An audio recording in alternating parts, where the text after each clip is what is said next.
In August 2021, Gabby Petito was killed by her fiance, Brian Laundrie, while they were travelling together across the United States. On September 19th, 2021, Gabby's remains were found at Teton National Forest in Wyoming.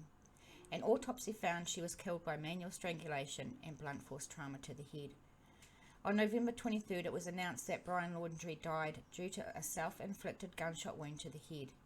The FBI later announced that Laundrie admitted to killing Gabby in his notebook, which was found near his remains. We're going to read 8 pages of the notebook that were released by Stephen Bertolino, which is the Laundrie family attorney. This may be triggering for some of you, so if this is going to be too tough, please step away. It reads, Gabby, I wish I was right at your side. I wish I could be talking to you right now.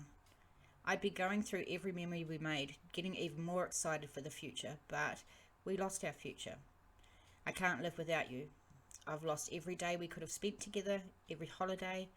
I'll never get to play with something that is illegible again.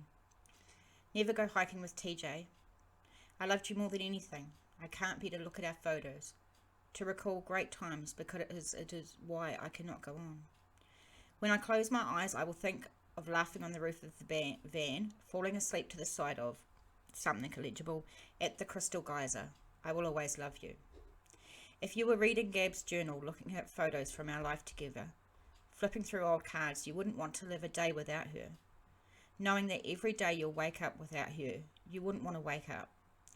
I'm sorry to everyone this will affect. Gabby was the love of my life, but I know she was adored by many. I'm so very sorry to her family because I love them. I'd consider her younger siblings my best of friends. I am sorry to my family. This is a shock to them as well as a terrible grief. They loved as much, if not more than me. A new daughter to my mother, an aunt to my nephews. Please do not make this harder for them. This occurred as an unexpected tragedy. Rushing back to our car, trying to cross the streams of something illegible.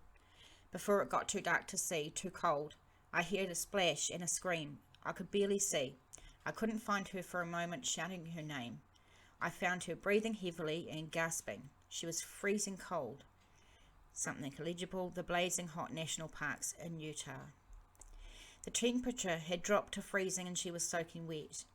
I carried her as far as I could from the stream toward the car, stumbling, exhausted in shock, when my illegible and knew I couldn't safely carry her.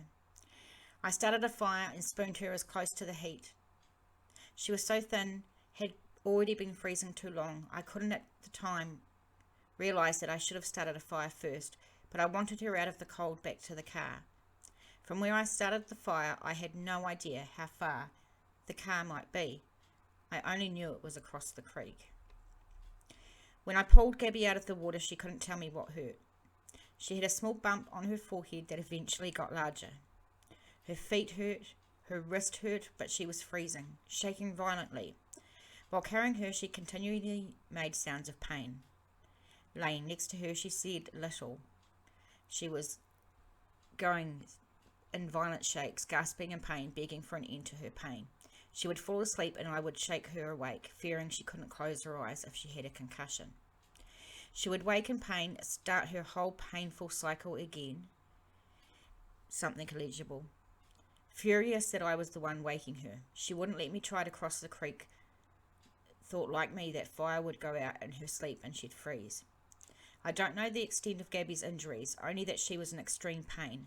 I ended her life. I thought it was merciful, that it is what she wanted, but I see now all the mistakes I made. I panicked, I was in shock, but from the moment I decided, took away her pain, I knew I couldn't go on without her. I rushed home to spend any time I had left with my family.